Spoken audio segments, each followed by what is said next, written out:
안녕하세요. 명품의 모든 것을 소개해드리는 명품 박사 명박입니다. 이번 편은 지난번 크리스찬 디올 편에서 이어지니 전편을 안 보신 분들은 오른쪽 상단에 있는 버튼을 클릭하셔서 시청해주시면 감사드리겠습니다. 심장마비로 갑작스레 세상을 떠난 크리스찬 디올의 뒤를 잇는 천재 디자이너, 그는 바로 입생 로랑이었습니다. 그에 대해 여러가지 의견들이 있지만 모두가 공감하는 것은 그가 천재적인 재능을 가졌고 그의 삶이 프랑스와 전세계 그리고 지금까지도 영향을 미쳤다는 것입니다. 1960년대부터 1980년대까지 프랑스가 패션의 중심에 설 수 있었던 것은 입생 로랑이 존재했기 때문이라는 평이 있을 정도로 그의 영향력은 대단했습니다. 패션을 모르는 사람들이라도 한 번쯤 봤을 법한 옷. 그는 예술을 사랑한 디자이너였고 자신이 사랑한 예술을 패션과 접목시킨 디자이너였죠. 입생 로랑은 프랑스가 지배하고 있던 아프리카 알제리 오랑에서 1936년에 태어났습니다. 어릴 때부터 두 여동생 그리고 어머니와 패션 잡지를 보고 인형 놀이 등을 즐겼습니다. 그는 유년 시절에 내성적이고 여성적인 성격으로 괴롭힘을 당해 불우한 학교 생활을 보냈습니다. 그는 파리로의 탈출을 꿈꿨는데 9살 무렵에는 자신이 언젠가 샹젤리제 거리에서 이름을 빛낼 것이라고 말하곤 했습니다. 그리고 그 말은 현실이 되었죠. 입생 로랑은 야외 활동보다는 어머니의 패션 잡지 모델 실루엣을 오려낸 뒤 잉크와 수채화 물감으로 자신이 직접 종이옷을 만들었다고 합니다. 종이옷에 성이 차지 않은 입생 로랑은 어머니 옷을 잘라 모델 인형들에게 입혔습니다. 그렇게 놀이를 통해서 자연스럽게 옷 디자인을 익혀갔습니다. 17살이 된 입생 로랑은 그동안 놀이를 통해 만든 옷들의 디자인을 국제 양모 사무국 디자인 컨테스트에 출품합니다.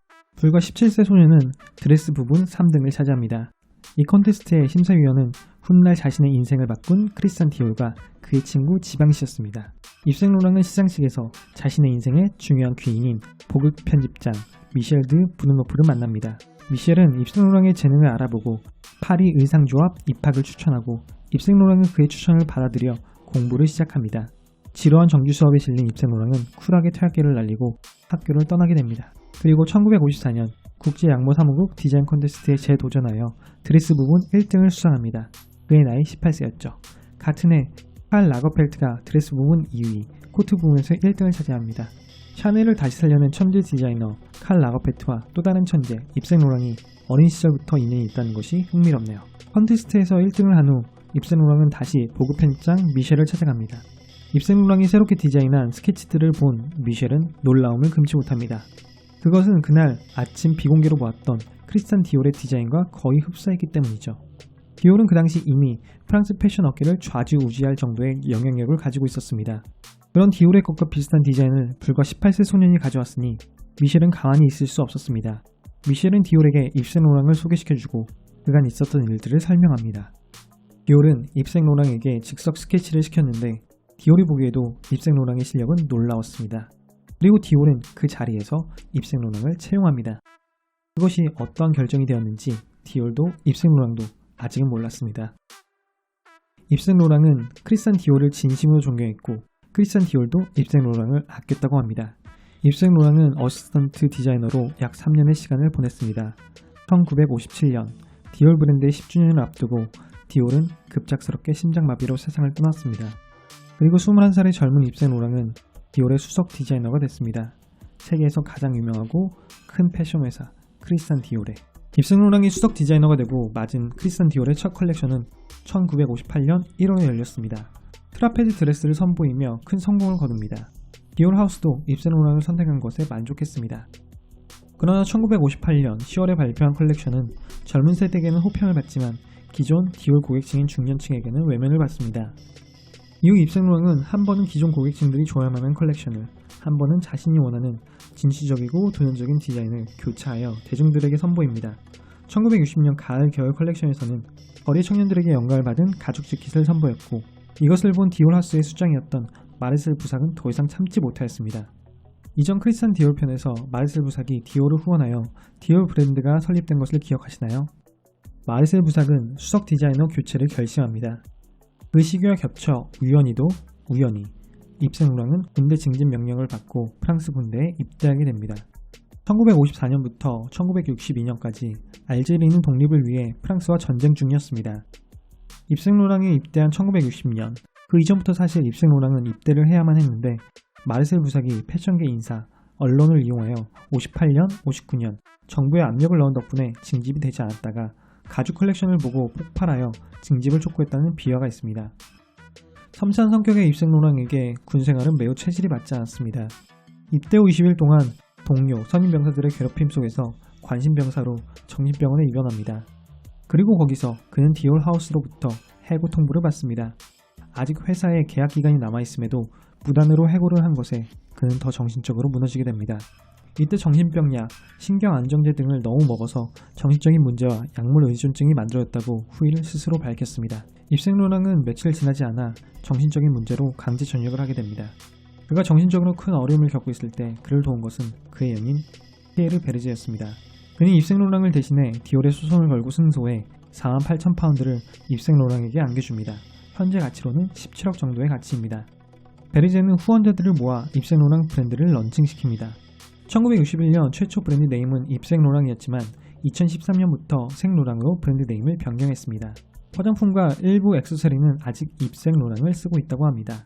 본론으로 돌아와 입생 로랑은 1960년대부터 1980년대까지 세상에서 가장 핫한 브랜드가 됩니다. 입생 로랑은 크리스찬 디올을 정식 계승한 프랑스 정통 디자이너였습니다. 크리스찬 디올 이전 프랑스 패션계를 이끌었던 코코 샤넬은 자신의 정신적 후계자로 입생 로랑을 뽑기도 했습니다. 입생 로랑은 예술을 사랑했습니다. 그리고 이렇게 말했습니다.